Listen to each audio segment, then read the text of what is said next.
మోహన్ బాబు ఫిర్యాదుపై మంచు మనోజ్ స్పందించారు. తనకు రక్షణగా నిలవాలంటూ చంద్రబాబు రేవంత్ను కోరారు మనోజ్. కొన్నాళ్ల నుంచి ఇంటికి తమ కుటుంబం దూరంగానే ఉంటున్నామంటున్నారు మనోజ్. తన ముందే తన కుటుంబ సభ్యుల్ని తీవ్రంగా తిట్టారంటున్నారు మనోజ్.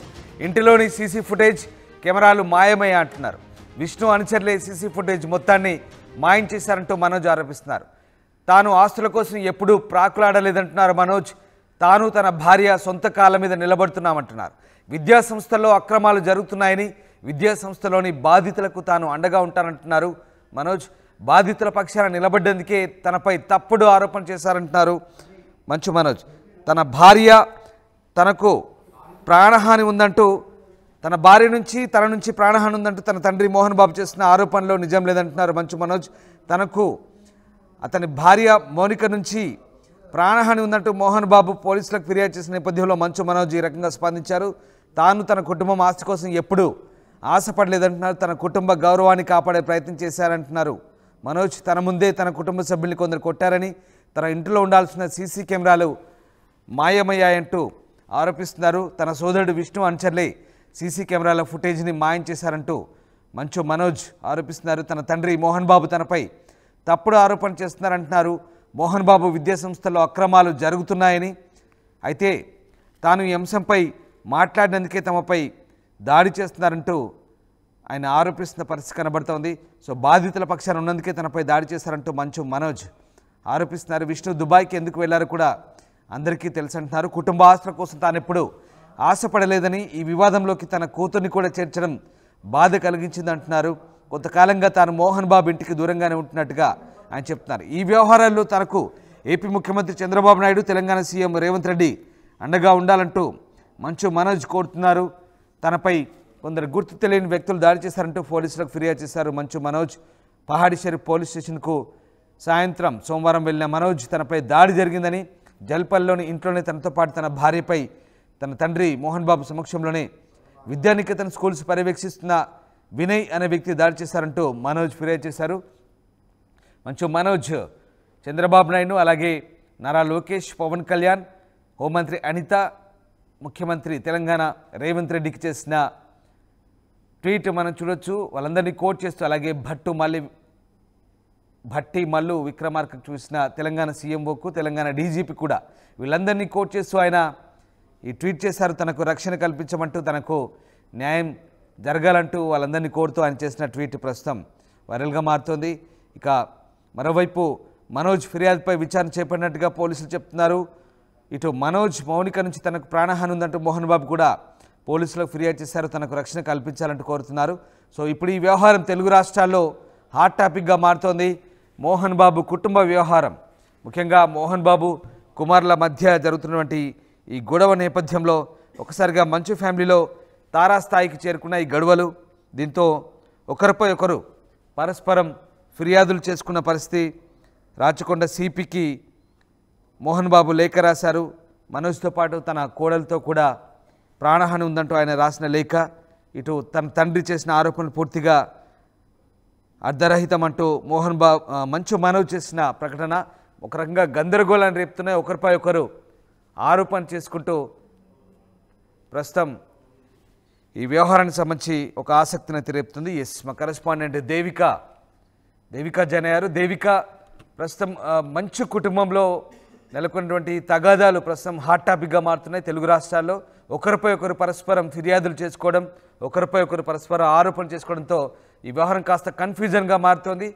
అటు ఏపీ ముఖ్యమంత్రి, తెలంగాణ ముఖ్యమంత్రి కూడా మంచు మనోజ్ తనకు సహాయం చేయమంటూ రక్షణ కోరుతూ ఆయన చేసిన ట్వీట్ ఇప్పుడు వైరల్గా మారుతుంది. అసలు ఏం జరుగుతుంది మొత్తం వ్యవహారంలో? రోజుల నుంచి ఏదైతే మోహన్ బాబు అంటే మంచు ఫ్యామిలీలో ఏదైతే వివాదాలు ఉన్నాయో వాటికి సంబంధించి నిన్న ఒక కొలిక్కి వచ్చిందని చెప్పొచ్చు. ఎందుకంటే అసలు ఎవరు దాడి చేశారు? మోహన్ బాబు దాడి చేశారా మనోజ్ మీద, లేకపోతే వినయ్ అనే వ్యక్తి దాడి చేశాడా అనే పూర్తి వివరాలు కూడా నిన్న చెప్పడం జరిగింది. ఇంకా మంచు మనోజ్ ఒక వ్యక్తి ఎవరైతే అంటే వీళ్ళ కుటుంబానికి సన్నిహితంగా ఉన్న శ్రీశైలం యాదవ్ అనే వ్యక్తి వెళ్ళి వీళ్ళిద్దరితో మాట్లాడినప్పటికీ కూడా వీళ్ళిద్దరి మధ్య ఉన్న వివాదం కొలిక్కి రాకపోవడంతో మనోజ్ వెంటనే దగ్గరలో ఉన్న పోలీస్ స్టేషన్ కి వెళ్లి ఎవరో గుర్తు తెలియని వ్యక్తులు మా మీద దాడి చేశారు, నా భార్యకి నా పిల్లలకి నాకు ప్రాణహాని ఉంది, సీసీ ఫుటేజ్ ని కూడా ధ్వంసం చేయడం జరిగింది, హార్డ్ డిస్క్ తీసుకుని వెళ్ళిపోయారు, దొంగతనం చేశారు అంటూ గుర్తు తెలియని వాళ్ళ మీద పోలీస్ కంప్లైంట్ ఇవ్వడం జరిగింది, నాకు ప్రాణహాని ఉంది అంటూ కూడా మంచు మనోజ్ ఫిర్యాదు ఇవ్వడం జరిగింది. కొద్దిసేపటి తర్వాతనే మోహన్ బాబు కూడా తన కొడుకు నుంచి ప్రాణహాని ఉంది అంటూ కూడా తను కూడా రాచకొండ పోలీస్ కమిషనర్ కు లేఖ రాయడం జరిగింది. అంటే ఇద్దరు కూడా ఒకరి మీద ఒకరు ఇలా ఫిర్యాదులు చేసుకోవడం మనకు అసలు ఏంటి కారణం అంటూ కూడా ఇప్పుడు చూసుకుంటే గనక ఏదైతే మోహన్ బాబుకి సంబంధించి ఏదైతే యూనివర్సిటీస్ ఉన్నాయో, అంటే యూనివర్సిటీలో ఆర్థిక అవకతవకలు జరుగుతూ ఉన్నాయి, దానికి సంబంధించి అన్ని విషయాలు నాకు తెలుసు, దాని వల్లనే నన్ను ఈ రోజు ఈ విధంగా చేస్తున్నారు. గత కొన్ని కాలంగా మా ఇంటి కుటుంబ సభ్యులు ఎవరైతే ఉన్నారో వాళ్ళందరూ కూడా నన్ను దూరం పెట్టడం జరిగింది, నాతో సరిగ్గా మాట్లాడట్లేదు, దాని కారణంగానే ఇవన్నీ యూనివర్సిటీకి సంబంధించి ఏవైతే ఉన్నాయో అవి నాకు తెలుసు, వాటి గురించి నాకు తెలుసు కాబట్టి ఈ రోజు ఈ విధంగా దాడి జరిగింది. యూనివర్సిటీలో బాధితులు ఎవరైతే ఉన్నారో వాళ్ళందరికీ నేను అండగా ఉంటాను, దాని వల్లనే అండగా ఉంటున్నాను, వారికి సహాయం చేస్తున్నాను అంటూ ఈ విధంగా నా మీద దాడి చేయడం జరిగింది అంటూ కూడా మనోజ్ అయితే రాయడం జరిగింది. నాకు ప్రాణహాని ఉంది, నాకే కాదు నా కుటుంబ సభ్యులకు కూడా, మౌనికాకు నా పిల్లలకు కూడా ప్రాణహాని ఉంది, నాకు సహాయం చేయండి అంటూ కూడా ఆయన ట్వీట్ చేయడం జరిగింది. ఒకవైపు తెలంగాణ సీఎం కి, ఆంధ్రప్రదేశ్ కి కూడా ఆయన లేఖ రాయడం జరిగింది. చూస్తున్నాం ఒకరి మీద ఒకరు, అంటే ఒకవైపు తండ్రి మరోవైపు కొడుకు ఇద్దరు కూడా పరస్పరంగా ఫిర్యాదులు చేసుకోవడం, పరస్పరంగా ఒకరి మీద ఒకరికి ప్రాణహాని ఉంది అంటూ కూడా ఈ విధంగా అనుకోవడం మరి ఎంతవరకు దాడి చేస్తుంది అంటూ, ఎంతవరకు దాడి తీస్తుంది అంటూ కూడా ఒకవైపు అభిమానులు, మరోవైపు అంటే రెండు తెలుగు రాష్ట్రాల్లో కూడా ఇది ఒక సంచలనంగా మారిందని చెప్పచ్చు. మరి దీనికి సంబంధించి మోహన్ బాబు చేసిన ఫిర్యాదు కూడా కొన్నేళ్లుగా ఉంటున్న నా ఇంటిని మనోజ్ ఆక్రమించుకున్నాడు, నా కుటుంబానికి అతను చాలా ఇబ్బంది పెడుతున్నాడు, నా ఇంటిని రాకొని ఇప్పుడు నన్నే బెదిరిస్తున్నాడు, నాకు ప్రాణహాని ఉంది, నేను ఆస్తుల కోసం ఎప్పుడు కూడా ప్రాకులు ఆడలేదు అంటూ మనోజ్ అంటున్నప్పటికీ కూడా ఇది కేవలం ఇదంతా కూడా మనోజ్ కావాలని చేస్తున్నాడు, నా ఆస్తిని లాక్కుంటున్నాడు, నా కుటుంబాన్ని తిడుతున్నాడు అంటూ కూడా ఒకవైపు మనోజ్ కూడా ఈ విధంగా చేస్తున్నాడు అంటూ తండ్రి ఒకరి మీద ఒకరు ఈ విధంగా అనుకోవడం మరి ఎంతవరకు దారి తీస్తుంది. పోలీసులు కూడా నిన్న ఎవరైతే మనోజ్ కంప్లైంట్ ఇచ్చాడో దాని మీద కూడా పోలీసులు దర్యాప్తు చేపడుతున్నారు. ఒకవైపు నుంచి మరి ఎవరికి ప్రాణహాని ఉంది, అసలు ఆ 10 మంది ఎవరు ఏంటనే విషయాలను కూడా అక్కడ మెన్షన్ చేయకపోయినా ఇప్పుడు అంటే ఈ ఒకరి మీద ఒకరు పరస్పరంగా కంప్లైంట్లు ఇచ్చుకున్నప్పటికీ కూడా ఇప్పుడైతే ఒక కొలిక్కి వచ్చిందని చెప్పాలి. అంటే అసలు ఎవరు దాడి చేశారు, అసలు ఎందుకు జరిగింది, ఆస్తి వివాదమా లేకపోతే యూనివర్సిటీలో ఏదైతే కొన్ని అవకతవకలు ఉన్నాయో దానికి సంబంధించి జరుగుతున్నాయా అంటూ కూడా మంచు మనోజ్ అయితే చెప్పడం జరుగుతుంది. మరి దీని గురించి మరి పోలీసులు ఏ విధంగా ఇన్వెస్టిగేషన్ చేస్తారు ఏంటనే విషయాలు కూడా తెలియాల్సిందే అంటారు. Right, yes, thank you Devika, thanks for the update. So Manchu ఫ్యామిలీలో గొడవ తారాస్థాయికి చేరుతోంది, తనపై దాడి చేశారంటూ మనోజ్ పహాడీ షరీఫ్ పోలీస్ స్టేషన్లో ఫిర్యాదు చేశారు. అయితే మనోజ్ ఫిర్యాదు చేసిన కాసేపటికే కొడుకుపై మోహన్ బాబు పోలీసులకు ఫిర్యాదు చేశారు. ఈ మేరకు ఆయన రాచకొండ సిపికి లేఖ రాశారు. మనోజ్తో పాటు కోడలు మౌనిక నుంచి తనకు ముప్పు పొంచి ఉందంటూ రక్షణ కల్పించాలంటూ లేఖలో పేర్కొన్నారు. అయితే తన తండ్రి మోహన్ బాబు ఫిర్యాదుపై మనోజ్ స్పందించారు. తనతో పాటు తన భార్య మౌనికపై అసత్య ఆరోపణలు చేస్తున్నారంటూ మండిపడ్డారు. తన తండ్రి లేవనెత్తిన అంశాలు పూర్తిగా తప్పే కాకుండా తన పరువు మర్యాదలను కావాలని తీసే ప్రయత్నంలో భాగమంటున్నారు. తనపై తన భార్యపై ఆరోపణ పూర్తిగా కల్పితమంటున్నారు. ఇక తాను తన భార్య మౌనిక సొంత కాళ్ళపై నిలబడి సంపాదించుకుంటున్నామంటూ మనోజ్ చెప్తున్నారు.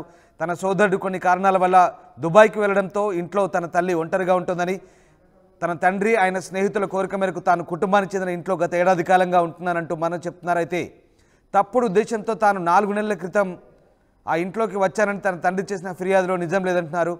ఈ వివాదంలోకి తన 7 నెలల కూతుర్ని కూడా లాగడం బాధాకరం అంటున్నారు మనోజ్. ఇది ఎంతో అమానవీయమని, ఇలాంటి విషయాల్లోకి తన పిల్లలను లాగొద్దంటున్నారు. ఇలా వారిని గొడవలోకి లాగడంతోనే ఈ ఆరోపణల వెనుక ఉన్న ఉద్దేశం ఏంటో తెలుస్తుందన్నారు.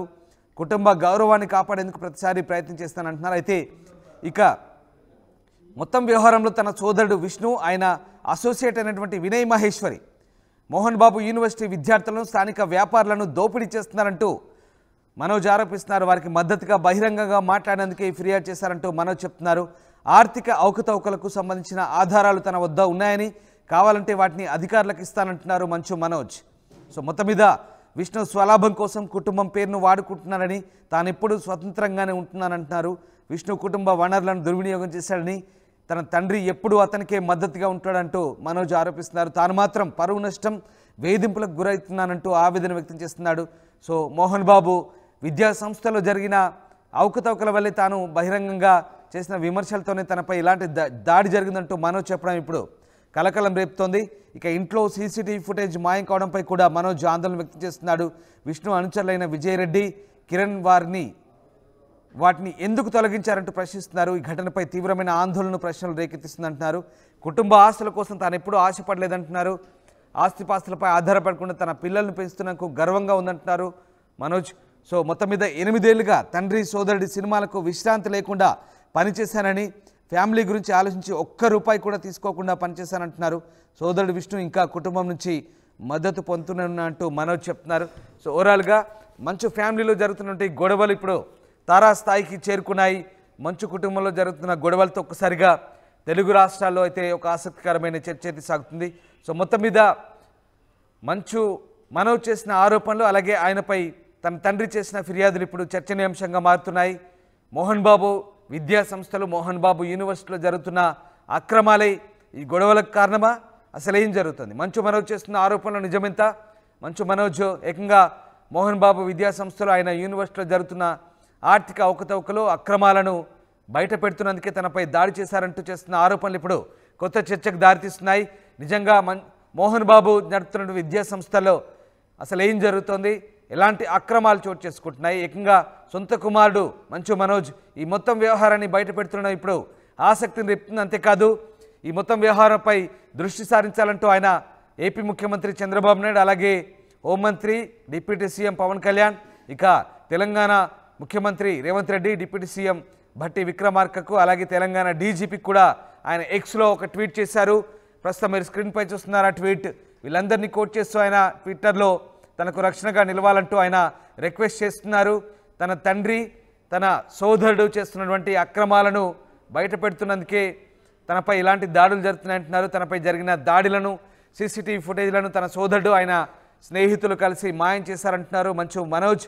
అలాగే ఇక ఆస్తిపాస్తులపై తనకు ఎలాంటి ఆశ లేదని, సొంత కాళ్ళపై తాను, తన భార్య కష్టపడి పనిచేస్తూ పిల్లల్ని పోషించుకుంటామంటున్నారు మనోజ్. మొత్తం మీద తన తండ్రి, తన సోదరుడు విష్ణు ఇద్దరు కలిసి తనపై లేనిపోని అభాండాలు వేస్తూ పరువు నష్టం తీస్తున్నారని, తనను బాధిస్తున్నారంటూ మనోజ్ చేస్తున్న ఫిర్యాదులు ఇప్పుడు తెలుగు రాష్ట్రాల్లో చర్చనీయాంశంగా మారుతున్నాయి.